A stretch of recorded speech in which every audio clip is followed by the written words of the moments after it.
Okay, so tonight I want to talk with you a little bit about LaTeX Suite. LaTeX Suite is this thing, and it turns out that the website is down. So I know perfectly well it's it's not actually this Google ad. It's something different. But Vim-LaTeX, the website's down right now, but this is the address. It's integration with Vim and LaTeX. And essentially, it takes all of the powerful key bindings of Vim and adds a bunch of macros for LaTeX. I just want to show you what they can do. I'm not going to explain how to get it installed and working because all of that is actually kind of hard, or at least, well, I know how to do it now on Ubuntu. So if you're using Ubuntu, I can teach you. If you're using a Mac, it's probably easier or very hard. And I don't know anything about Windows, or I do. I won't help with that. So anyway, so let's just say you're in your terminal and you have a home directory that's clogged full of shit. I'm going to show you an example with Pox homework, since Pox has lots of equations and summations and integrals that will take you a long time to type up. So here we are in the Pox folder. Take a look. Open up homework 7. Right. Okay. So here's homework 7. We actually would like the solarized background to be dark. By the way, these backgrounds are solarized. If you don't use solarized for this stuff, you should. It's nice in the eyes. It's actually, if I just open up another terminal, like for the daytime I use this, very nice. Nighttime I use this, so it's just a nice thing for your eyes. Okay, it looks like this is not what I wanted. I need to go into the homework 7 folder. This is GVim, which is the graphical version of Vim. It's the same thing, except you can use the mouse essentially, and there's some menus. It's useful for various things. So I tend to use it. I don't use the mouse a lot, but occasionally, if you're just trying to select something and copy it, it's helpful. So, I mean, the point of Vim really actually is to get away from the mouse and things like that. So anyway, on to Vim-LaTeX. So this is GVim, but we've got all these Vim-LaTeX things happening. And the first thing you'll notice is that some of this stuff has been collapsed.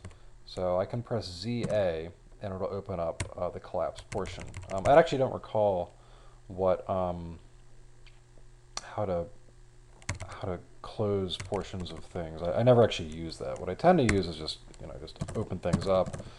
I don't understand why I have to do this, but sometimes I have to open it up a million times. So anyway, I'm going to move this over here. The first thing to know is you can always press \LL to compile your LaTeX and \LV to view it. So here we've got my Pox homework, and you can see there's a bunch of equations that would be kind of nasty to type up in LaTeX without help. So here we're doing the expected value. This is the one where we, if you're in my Pox class, or have taken Pox, this is the one where we're taking the expected value of just the tail of this power law, right? So we've got a good start here. Everything looks good, and we just want to do some things here. So basically, so in Vim, I can move around using all sorts of fancy keys. You can read about that yourself. But in terms of the actual LaTeX bindings, say I'm down here, say I start a new line. The first thing you'll notice is I can just type equation properly and press F5, and then it just creates this thing for me. So that's kind of nice. And so the next step for this integral is we're going to actually integrate.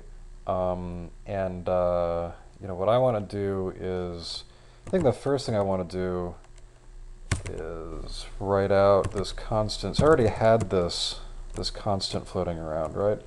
So I have this fraction with n on top. So I'm just going to go ahead and select this, and something you can do in Vim is you can essentially use these things called registers.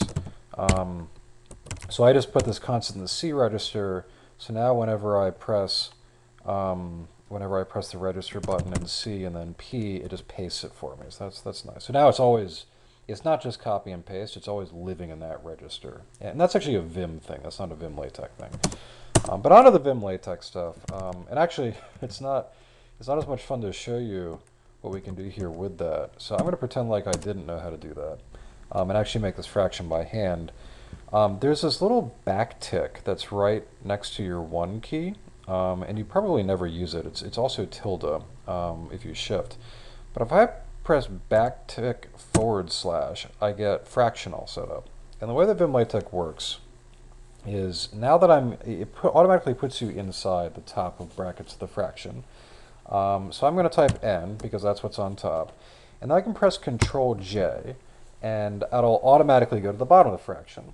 And in this case, I've got this zeta function, zeta function of gamma. So I can then press backtick again and then z, which will give me zeta. And that's how all the Greek letters work. They'll just backtick letter, and backtick g is gamma. In fact, we'll do that now. If I quickly open and close parentheses, it sticks me inside the parentheses, and then I can press backtick gamma or backtick g to get gamma, and then I can press Control J to move me forward. But now we're done on the bottom of the fraction, so I press Control J again to move me out of the fraction. And the next thing we're going to do, since we're integrating, we're going to end up with another fraction, right? So we're going to have, in this case, we're going to have k, and then I need to have k to the 2 minus gamma. So I'm going to type double caret, which is what, to the symbol, basically.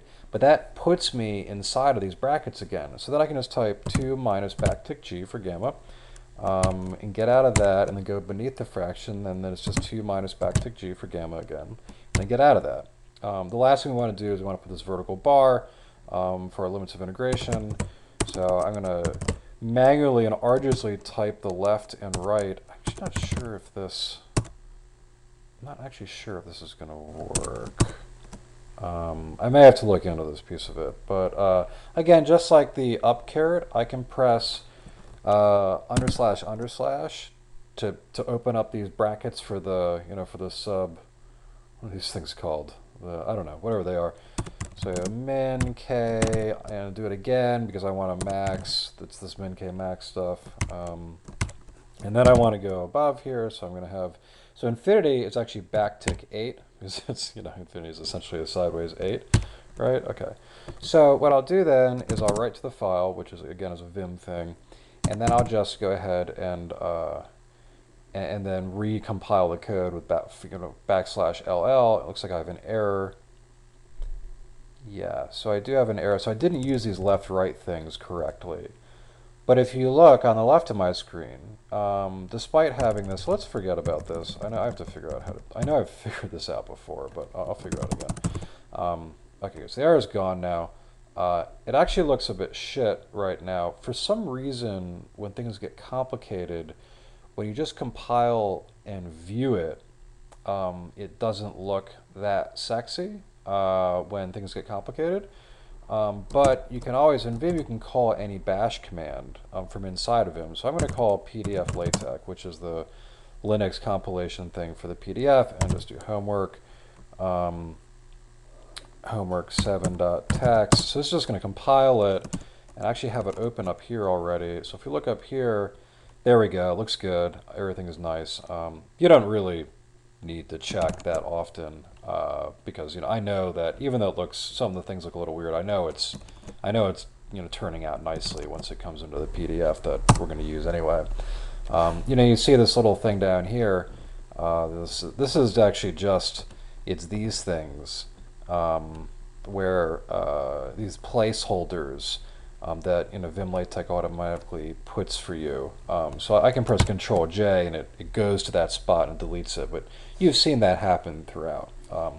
Anyway, that's pretty much what it does, and you can read more about it. This is actually more of just a teaser video to give you the sense that like I started using the first 3 weeks of school.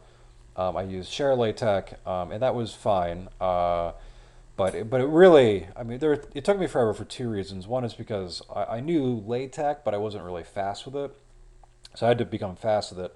But the other thing was it's less efficient. It's more keystrokes than doing this kind of stuff. It's just like a quick example, like if I were just to continue this, I could say equals. One of the nice features is I can make two parentheses next to each other quickly, and it automatically puts the left-right things there. So let's see if I write that and compile it. So you can see that's kind of neat. If we actually put something, if we put like a fraction in there, you'll see what's neat about it. This is not correct by any means, but I'm just putting something in here just for the shit of it. Right, that should compile you. Why did it not compile? I know it just ran you.